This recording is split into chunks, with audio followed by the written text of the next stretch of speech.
but it's my pleasure to introduce Ayanah Moor. She is an artist and professor working in Chicago. Through her paintings, prints, drawings, and performances, she operates within a visual field where notions of Blackness and gender identity take shape. Moore earned a Bachelor of Fine Arts from Virginia Commonwealth University and a Master of Fine Arts from Tyler School of Art at Temple Universities.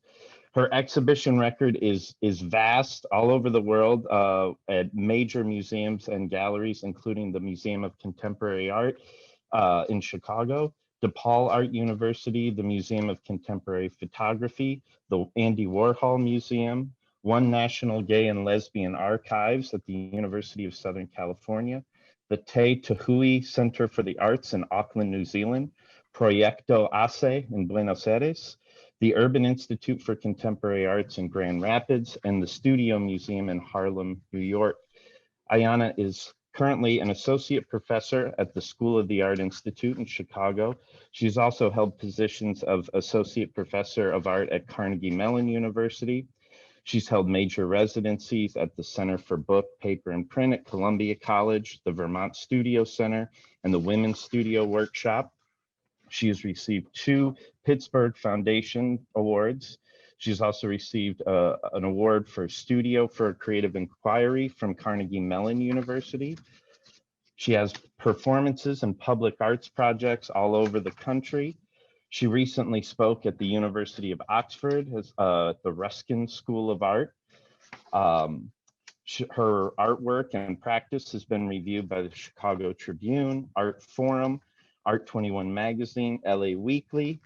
Her work is in major collections at the Museum of Contemporary Photography in Chicago, the Milton and Nancy Washington Collection in Pittsburgh, the Serpentine Gallery in London, the Block Museum of Art at Northwestern University, and the Mid-Atlantic Art Foundation, just to name a few.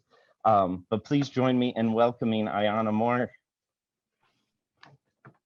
Thank you so much, Eric. I'm going to be looking at some notes, and I'll probably try to engage in the way that Zoom is a special challenge. But I'm really grateful to be here in this way. And I want to thank the UNC Charlotte Department of Art and Art History for inviting me today. I especially want to recognize Lydia Thompson, who's been a longtime mentor of mine. And I, like so many of her students, have benefited from her tireless commitment to education, and she's had a tremendous impact on my path, my education, and continue to advise me in my professional career. So I especially want to recognize Lydia. I'm going to talk today about some recent work.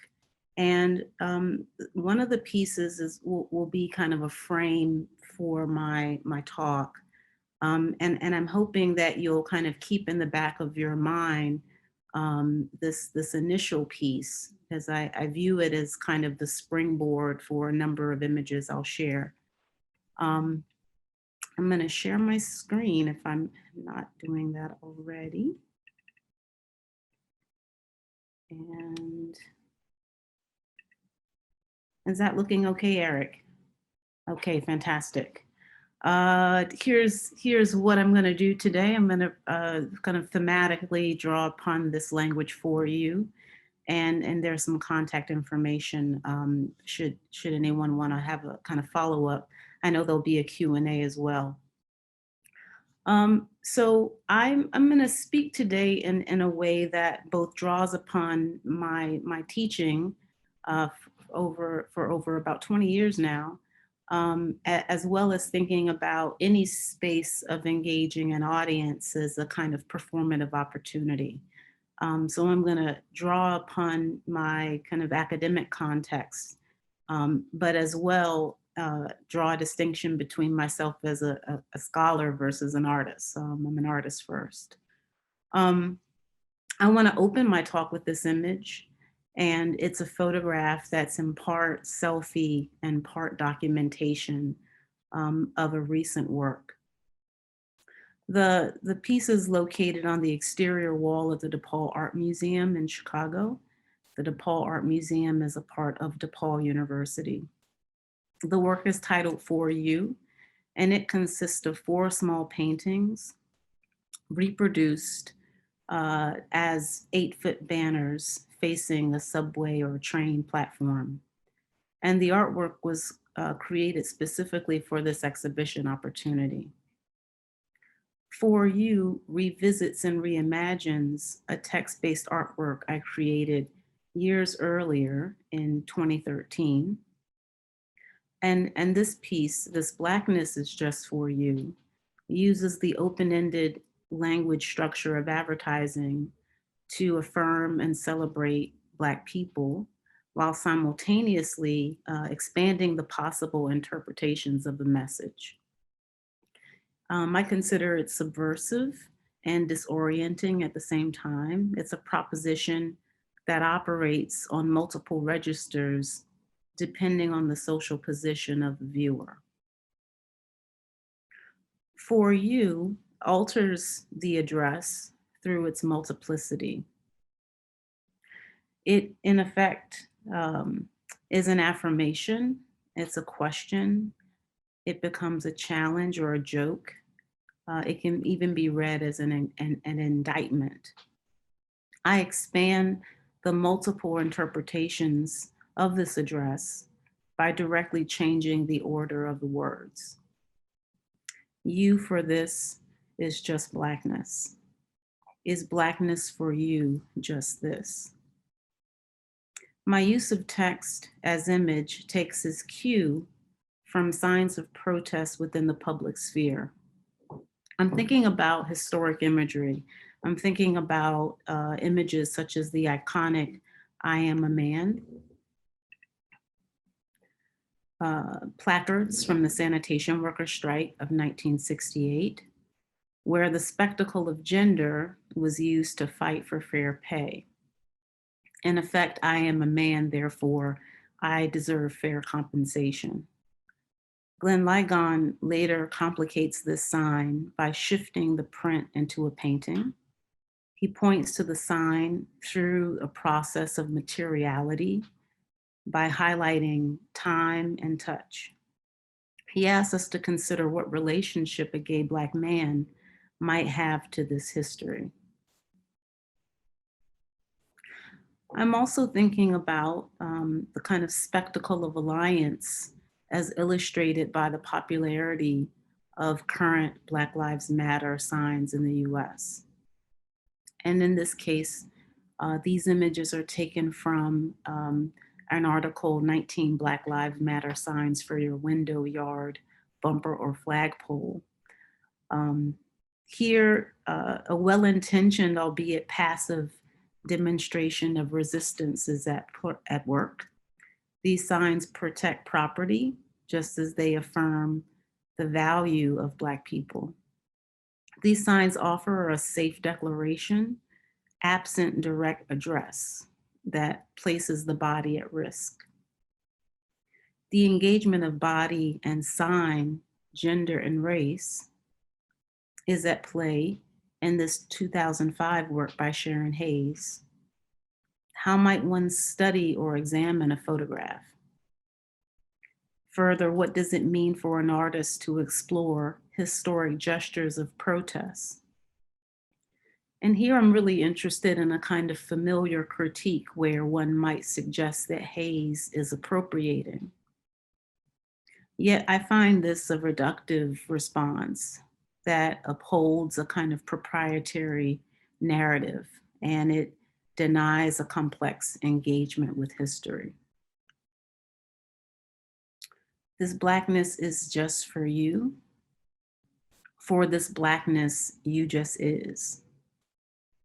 For You also considers the current trend of BIPOC language and D&I initiatives championed in academia and corporate America.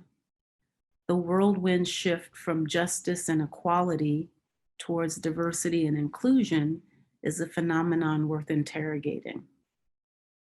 Too often, erasure of the variety of experiences of Black and brown people result from such academic overcorrection. And at worst, such language upholds white supremacy and protects whiteness. I'm interested in tactics that encourage dialogue and in For You, the work's position in relationship to the institution, the museum, the university, and the train platform set up proximity that exposes varying narratives of representation, desire, and threat.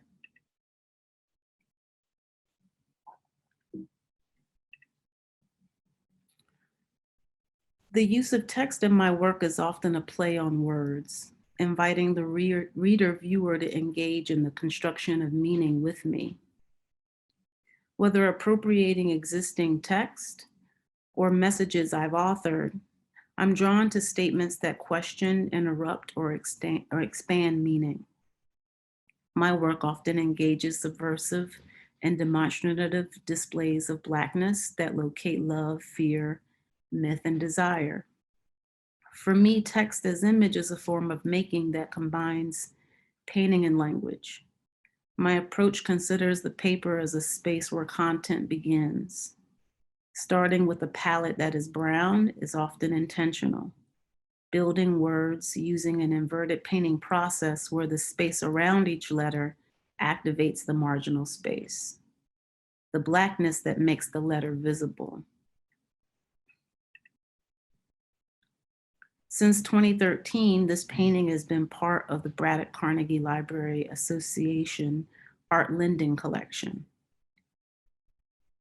What if creating an artwork also required locating the site that it would be shared? How might distribution speak to accessibility in an intentional way? I enjoy the screen grab of a tweet. I think that they're great kind of talking points sometimes. So I want to share this. One of the things about this extraordinary instrument that I have is the Blackness in it, the natural flavor.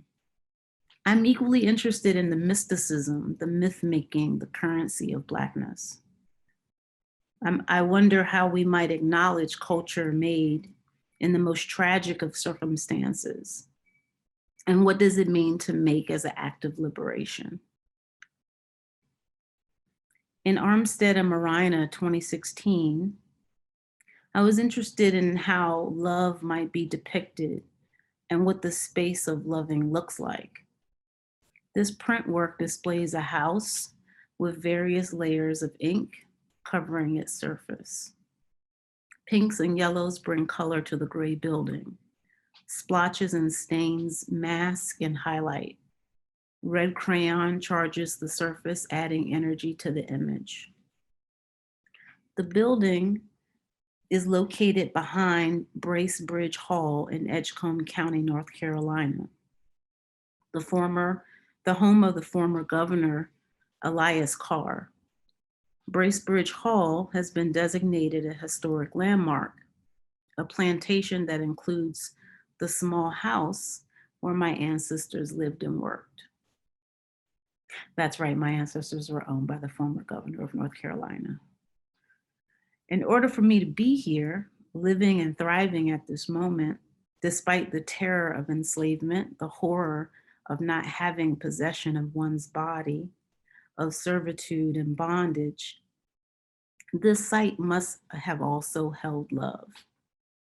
I would not be alive if the people who lived in this house did not choose love. In this work, I strip the prescriptive narrative tied to this image and focus on the will to reimagine my relationship to this house in history. What does love look like? How might I uncouple a narrative of oppression towards a space of freedom to imagine and create? To represent my story, this work gave me permission to revisit a different type of painting, one that reimagines the relationship between figuration and abstraction. So absent having an image of my ancestors in a loving fashion, I in a sense, use this image to kind of question what I might project onto that space. I'm interested in the kind of play that is invited when I rethink what this building can hold, and also think about abstraction as a space of reimagining and as a space of tapping into a kind of pleasure, or that I might be able to, through abstraction, conjure a kind of pleasure. Sojourner Truth, who wrote and lectured extensively in support of the liberation of African Americans, is shown here, seated with her handiwork. A Black woman, middle class and educated, this portrait was copyrighted by Truth and sold as a means to fund her abolitionist work. I'm very interested in the contrast of these two images, both in terms of the exposure, but also the kind of pose or posture that's on display. Clearly, the handiwork shows her skill set, and an open book shows that she's literate.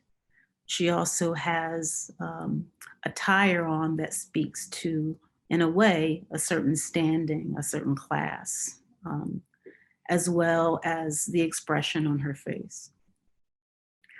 Truth, born into slavery in 1797, escaped bondage with her daughter and later fought for abolition and voting rights for Blacks. Once human property, she now controlled and profited from the sale of her likeness. The text, I sell the shadow to support the substance, offers us poetic evidence of the complicated history of Black labor, value, and consumption. Again, I sell the shadow, the photograph, to support the substance, the body, her humanity. It's probably a bit of a stretch to think about the work as in dialogue with the text that I've shown you thus far. But one of the things that I kind of challenge my students to think about is that their work doesn't operate in a vacuum, and what it might mean to imagine how their work is in dialogue, either with a contemporary moment, with a historic moment, or to kind of imagine a space that their work could be in the context of. And for me, these linkages become a kind of empowering gesture, a way to revisit periods of history, to rethink what it might mean to be a part of history in a way that extends beyond a given narrative. Even in terms of this work situated on the platform, interrupted by the sign that marks which platform it is, I'm interested in that institutional interruption as a metaphor. I think that my place within academia is one in which I am interrupting a historic kind of framework, or I am subverting that space. It's a space that historically that has not necessarily had me in mind, but with that opportunity, I might find ways of uplifting myself and others, of kind of navigating a space in a way that can be hostile to me, even in the language that supposes to welcome me or to support me. I'm going to share a few paintings in which I am thinking about the physicality of, let's say, the piece for you, but thinking about building a form within a painting and destabilizing it. And this work, Someone You Know, does that in a way that utilizes painting and printed matter. And so in this case, there is a relationship between the kind of fluidity of the painted surface measured against a kind of armature that holds vintage image from an ebony magazine, a vintage ebony magazine.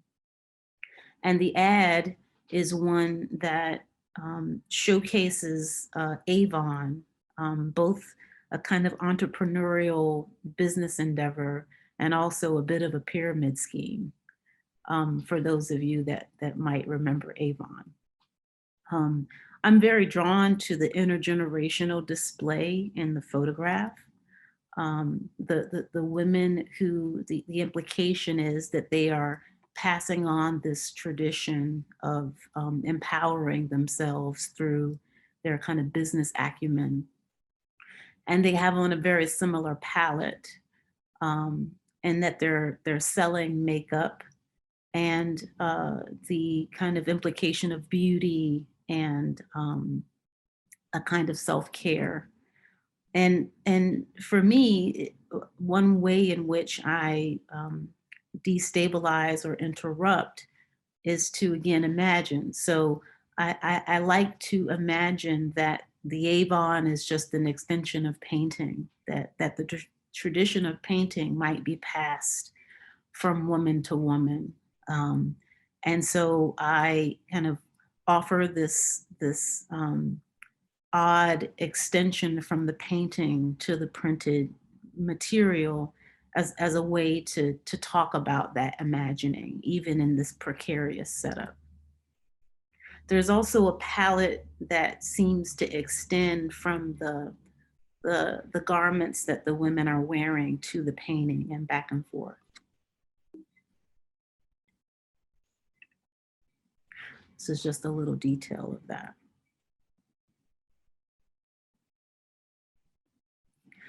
The experience of the Armstead and Marina piece is the first time that I talked about my ancestors in a direct way. And I like the idea that giving myself the room to struggle with an image, a photograph that I had taken when my family visited that plantation, my extended family. And I was unable to really use that image for a long time. I just held on to it. And only a few years ago did I find myself ready to explore it and the struggle that I described and kind of rethinking it. But I love the idea of it being this kind of launch pad for me to begin an engagement with painting. My training is in painting and printmaking, but I left painting behind a long time ago. So over the past few years, I've been revisiting it and thinking about what it means to make Blackness renderable, but also to make Blackness not renderable at all. And so I just want to spend a few images with a kind of relative silence, and then kind of revisit some of my approach. I'll just say that these all have an element of printed matter embedded within them or extended from them. And then a few have these small companion pieces. So in this case, the painting has this collage element that is the source of the text, an ad that I have disrupted, free to be myself all the time. And so that's what you see on the left. And within this odd structure of which there's a kind of architecture or kind of framework, and then all of these fluid strokes, there's also this companion painting to the right. This is a close-up of that. This palette of red, black, and green is sometimes a way of pointing to a kind of Black nationalist narrative, but one in which the kind of fantasy of this kind of Black nationalist and an abstract expressionist hanging out is what I get entertained by as I create these.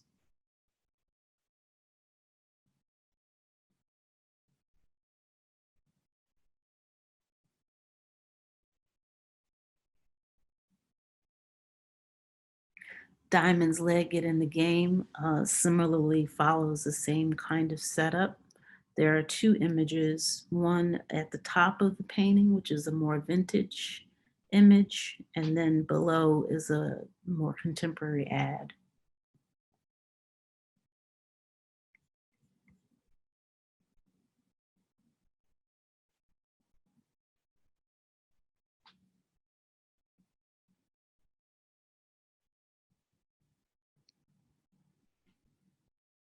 In some of these paintings, I want to think about an alternative to figuration, one in which the palette could be a way of talking about the body without necessarily depicting the body.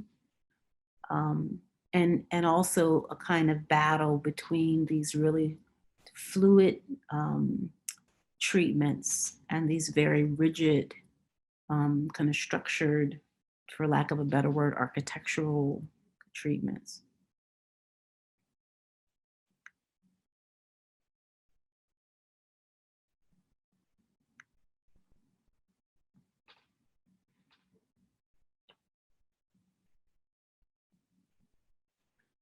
The push and pull of this painting is something that I'm also very curious about how I can um, imply a space and also kind of reject that space to build something and pierce through. And I think that those again are kind of metaphors um, in which some of the content that I spoke about earlier and the ways in which I use language become manifest in kind of non-figurative elements of the painting.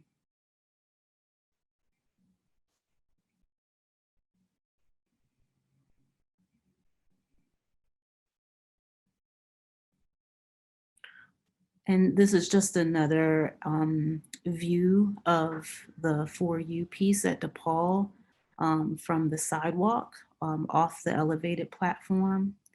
um, and to give you a sense of kind of the different ways to experience that work. And with that, actually very excited to take your questions. I'm happy to revisit any images um, and to allow enough space for us to be in dialogue a little bit more than me kind of speaking out. So thank you so much. Thank you, Ayanah. It's great, and I'm really excited about the new paintings I haven't seen yet. Those look amazing. Um, I wanted to start off with a question from Malik, who's also watched your artist talk from the Cleve Carney Museum of Art. Um, and you talked about the black renderable. And his question was, during your artist talk, you shared that you are interested in not making black renderable. Um, could you speak more on that? Is not making black renderable a way to address the mythology of the black identity? Mm, mm, mm. Yeah, when something is overproduced, it can be really exciting to kind of deny a certain visibility. Um, and so the For You piece um, plays upon that a bit because it is not figurative and it is figurative. I mean, it forces the viewer to confront whatever their conception of Blackness is. Um, and maybe this isn't the best example because it's text-based, but in the painting, that's certainly how I challenge myself. Um, and the tension between the printed matter, the photographic image of black people, and these moments that don't have that. Um, so I recognize that in some ways I'm complicit. I'm depending on a kind of black currency when I use these images of black people. I recognize the power of the image. But then there are times when I want to challenge myself to think about um, uh, a kind of visibility that comes from me simply making the painting. That is also a part of how I'm representing myself. Yeah. If that makes sense. Yeah, yeah. And I mean, I think it too, the way I kind of see it in the work too is the amount of things that you're bringing to each work, whether it's pop culture or advertisement, there's these stratas that you're engaging with in that production or that visibility. So nice. Let's see. There's a couple of questions about your use of painting and collage. And Ajane asks, in a previous video I watched, you stated that you begin your paintings with collage and respond with painterly gestures and color reaction to the collage. Do you have a meaning in this juxtaposition of collage work and paint? Hmm. Hmm. Yeah, sometimes I'm responding to the collage. I'm using it, but there are times when I allow myself to just be drawn to the image, but not know what I'm going to do with it. So I might be drawn to an image, I collage it onto the surface, the wood panel. All of those paintings are wood panel. I collage it onto the surface, and then I just let it be there for a time. And then I kind of negotiate what will happen around or on top of that image. Um, and that process allows me to um, be inspired by the image, be inspired by its history, and maybe respond to that directly or not. I can choose to be in dialogue with the image in a way, because it's coming with its own set of information. If it's an ad, it's coming with its own agenda for us to consume a product. Um, and then depending on the ad itself, the politics of what's happening in the image, all of those give me, as an artist, something to react to and be in a kind of fictionalized conversation with. Um, so it's just a dynamic that I enjoy. It gives me something to, as I said, respond to. Um, and I think for the viewer, it does a number of things. It has a kind of time stamp. The ad might. Um, we're inundated with advertisements, so there's a familiarity. We're constantly being sold things.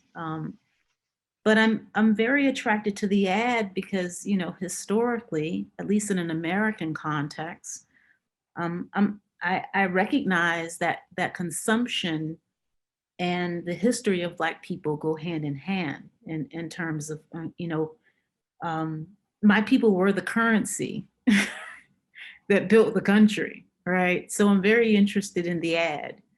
I'm very interested in capitalism in that way. I'm very interested in how we can negotiate a system that is designed to exploit, and that is designed for disparity. Um, so the collage gives me content right away, and then I can decide, how I want to treat that content. Um, and and and then if I'm lucky, the viewer can also figure out their relationship to what I'm doing and possibly make meaning with me. Is do you Ideally, that's what I like the most. Yeah, yeah. Do the like companion pieces or some of the extensions and distillations you do in the paintings, it is that a like kind of further reach to the viewer, you think, in terms of the formal language? Or Yeah, I mean, it's a kind of thing where sometimes um, I'll give myself permission to not have the collage, right? To not have the figure of this Black model, or, Hmm. um, but that'll happen in a little way. And then there are times when those paintings get closer and closer together in my studio. And then I get used to them being together. Um, and so yeah, they are kind of a modest attempt at stripping a lot of the things I've talked about from the painting. Maybe they're small right now because they just reflect the maybe the lack of confidence or something. But I like them as companions. I like them as kind of painting buddies. I like them as this space in which I can unapologetically just make this painting that one might read as an abstract painting. Yeah, I as a viewer, I thought of them as like a kind of offering, Mm. like here's a little extra insight, here's, Hmm. the extension of the idea, and then it's furthering, the engagement with the viewer, that I see it as you kind of reaching out, but Yeah. that makes sense. The one of the questions, and I wanted to get to with the students, and it relates to the ads and your references, I think, to capitalism maybe a bit. There's a specific question from a student and just was not familiar with this quote: "Things are looking blacker, but black is looking whiter." And I remember hearing that on a Diggable Planet song, but I don't really know much more about it either. So could you talk about that quote Yeah, specifically a little bit? yeah, Yeah. yeah. You're partially right. It's not Diggable Planets, but it's a former member of Diggable Planets who's in a group called Shabazz Palaces. And I believe it's the song called Eulogy, but it's spelled Y-O-U, eulogy. And in that song, there are these beautiful contradictions. Outside is getting smaller, inside is getting bigger. I can't think of all of the clever rhyme patterns, but that's where that text comes from. Um, and that song was resonant with a project I had revisited again, called Rapper, WRAPPER, where the W is in parentheses. And that project created a space for a narrative that is too little recognized. And that is genres or spaces in which we've assigned a proprietary relationship. So like hip hop is black and brown, for example, right? Um, yes, and there are a few poor white kids who were in South Bronx who were making or part of the culture. What is the legacy of those handful of white folks? Now, I'm not necessarily, I don't want to get caught up in uplifting them. They were underrepresented, but they were there. So, what is the legacy of that?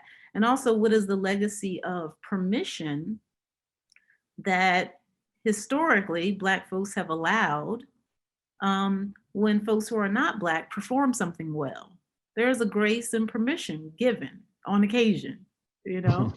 Um, so in this exhibition, Rapper, I featured a number of young, at the time, younger white folks who were a part of, who were very underrepresented in Black spaces, who were beloved, who were welcome, who paid whatever dues to be in such spaces.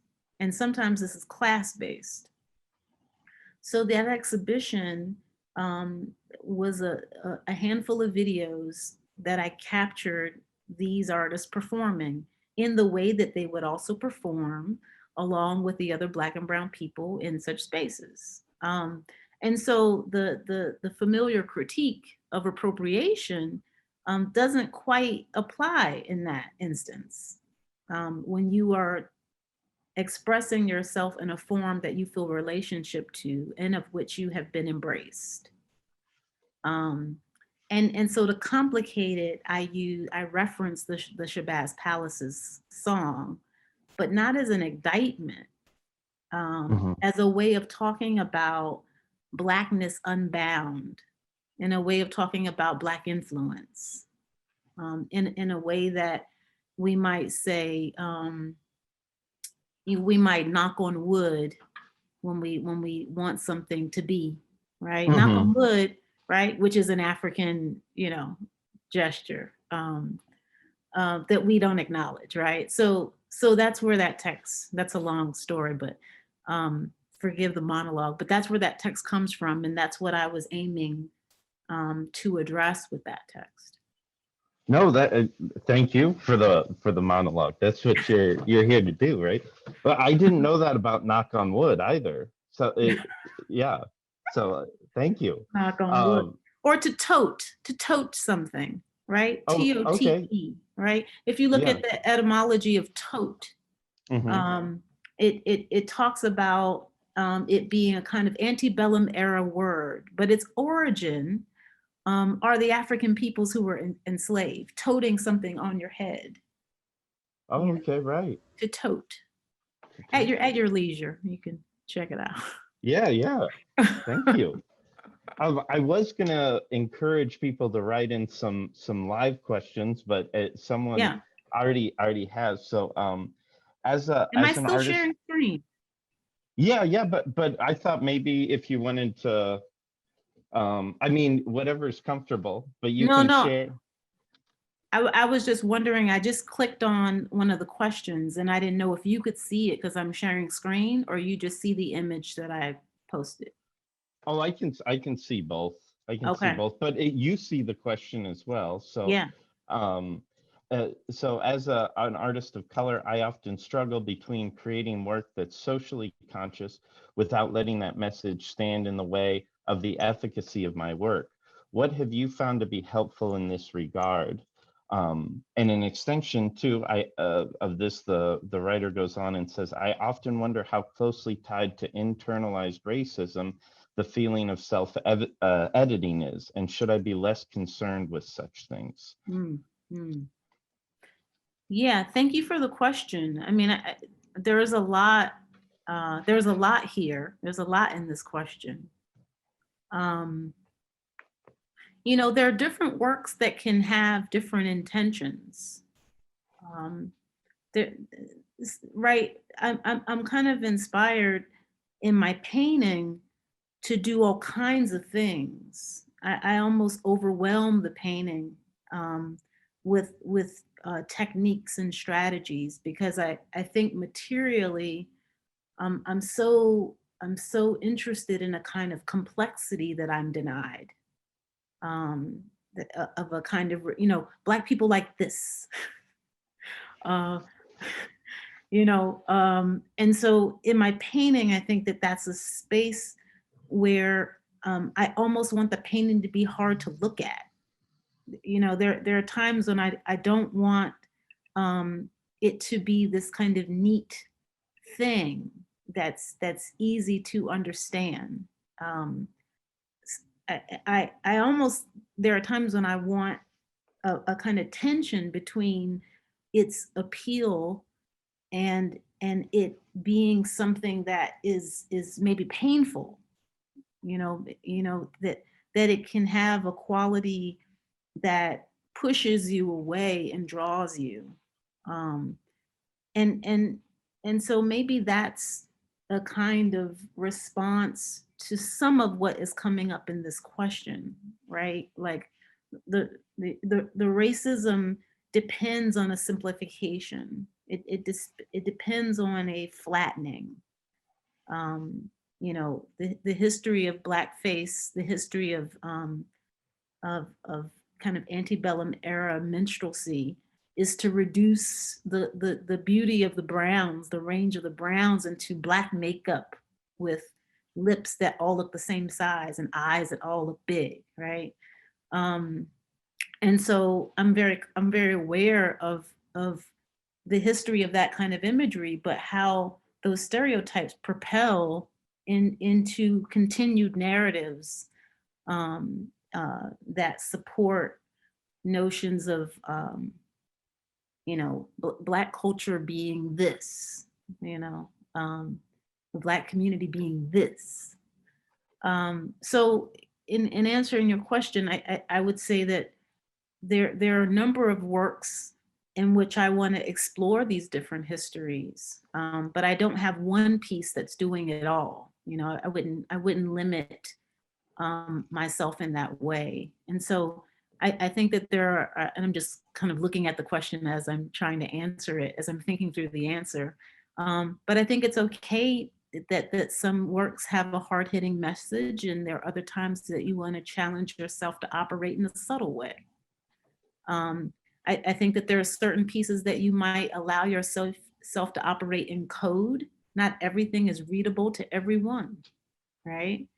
Unapologetically. There are going to be messages in the work that some people get, and for others who are accustomed to having access all the time whenever they get ready, they might have to deal with a work not talking to them. And I'll accept the complaints right here. So yeah, that self-editing, I think that there are times when that can be a very tactical choice. And there are times when the work can be socially conscious in a particular way, but also operate in a way that gives you permission to think beyond your oppression. There are works that can allow you to not start in the position of victimization. What if you start from the position of liberation? So I hope that answers that question. Yeah, yeah.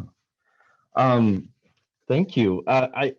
We've got some time for more questions, and one of the things that came up or has come up in several of the students' questions that were submitted earlier is, and you've kind of already addressed it, how you kind of choose, as a multimedia artist, how you kind of choose a medium, or how those things align in terms of the idea. And I was thinking, when you were talking about the exhibition wrapper, that led you into this kind of research and video documentation and versus painting. So how do the ideas kind of lead the format, or do you choose the format?